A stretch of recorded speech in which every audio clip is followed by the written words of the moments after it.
أعوذ بالله من الشيطان الرجيم بسم الله الرحمن الرحيم.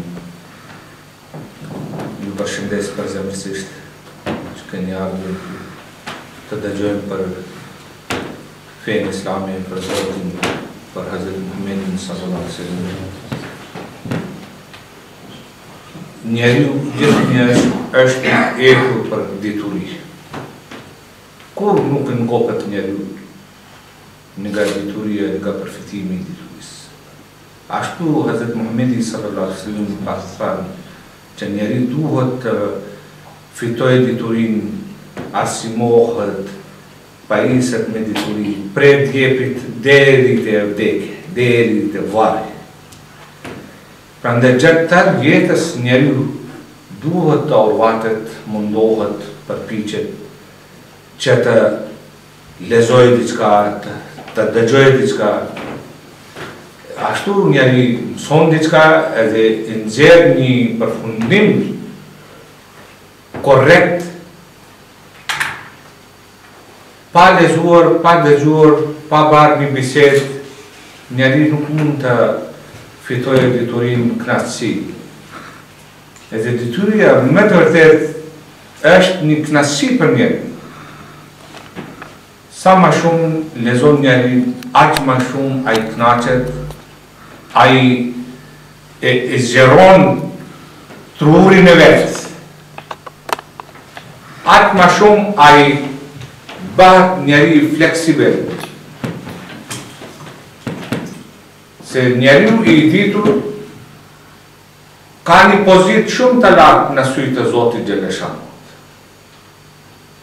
Prandaj Islami, Hazret Muhammedi sallallahu alaihi wasallam, Kurani në mësojnë, në predikojnë që ne dhe fëmijët tanë të arsimohen në shkallë më të lartë sa kemi mundësi. Më vjen shumë mirë kur kam dëgjuar dje që disa të rinj të antarëve të xhamatit të këtu janë në për universitet, ndjejnë një kënaqësi, gjatë një shtëmat. Ashtu duhet. Ne në xhamatin Ahmadiyya, ne ashtu i predikojmë fëmijët tanë, që të arsimohen, të edukohen sa më shumë sa kanë mundësi.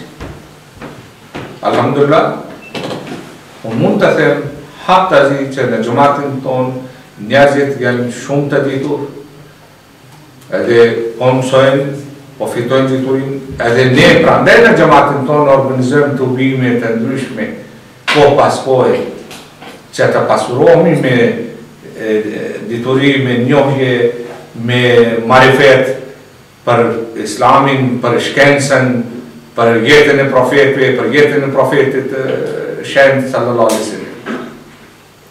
Themeluesi i xhamatit Ahmadiyya, siç thash Imran me disa shok, që ka shkruar më shumë se 85 vepra voluminoze, edhe në të gjithë libra, ai ka shkruar 2 gjëra kryesore. Një, ai paraqiti argumente të pathyeshme kundra dogmave, besimeve false të krishterëve. Gati në të gjithë librat, faqet të të. Po anën tjetër, ai bëri porosi për muslimanët që të korrigjohen, që të i korrigjojnë gabimet e tyre, që të mos i ndjekin ato dogma, ato bidate që janë dominuar në shoqërinë islamike në botën islam.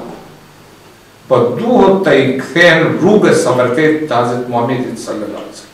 Ajo është rruga e thjeshtë, modest, e pastër, e bukur, e paqes, e dashurisë, e simpatisë. Prandaj Allahu te lëshanu prandaj tha në Kur'an që nëse dëshironi që Allahu te lëshanu të ju dashurojë, po ju duhet të bani edhe një punë. Çfarë pune? Po ju duhet të dashuroni Muhammedin sallallahu alaihi wasallam. Ju duhet të ndiqni rrugën e Muhammedit sallallahu alaihi wasallam. Atëherë Allahu do të ju dashurojë. Për të fituar dashurinë e Zotit, Ne duhet të respektojmë, duhet të ndjekim rrugën e Muhamedit sallallahu alaihi wasallam, vetëm i kusht për fitimin e dashurisë së Zotit është kjo.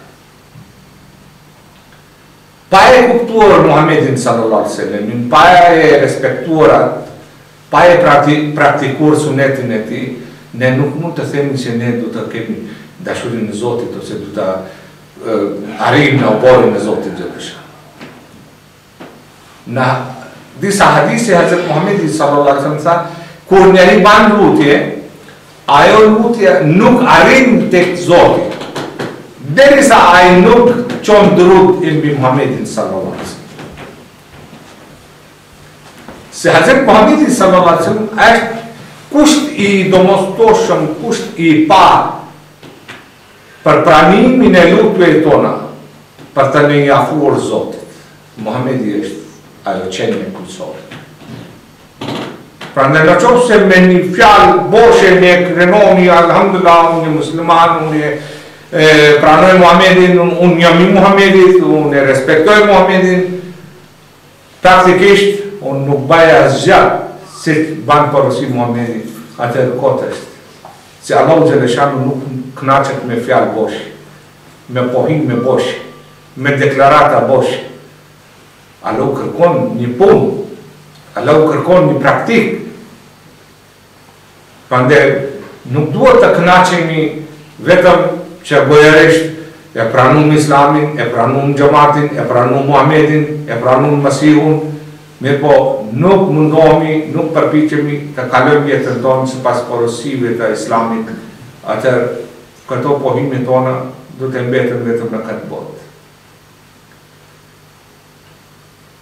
Që në sjell tek Zoti me sukses, me faqe bardhë, është praktika e Muhamedit sallallahu alaihi wasallam. Se jeta e Muhamedit është model, është pasqyra e Kuranit.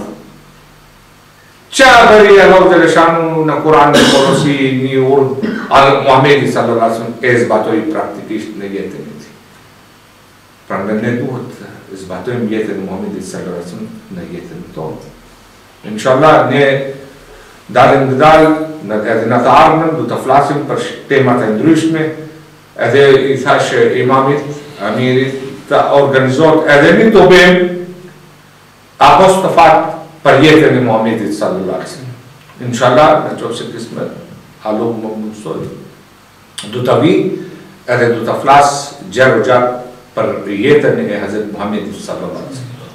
Atëherë do të kuptoni se kush ishte Hazrat Muhamedi sallallahu alaihi wasallam, si e ka kaluar jetën, si jeton të ai, e si na bari porosi të jetojmë ne. Inshallah, dalën ne do të flasim për temat e ndryshme. Ky është një tubim që organizohet me mua gati pas 20 vitesh. Po besoj se në të ardhmen shpesh do të ulemi, do të diskutojmë. Tani është rada juaj të shtroni ndonjë pyetje për ndonjë temë, çfarë do pyetje, unë sa do të kem mundësi, inshallah, do të ju jap përgjigje sipas Kuranit e sipas të thanave të Hazrat Muhamedit sallallahu alaihi wasallam. Faleminderit.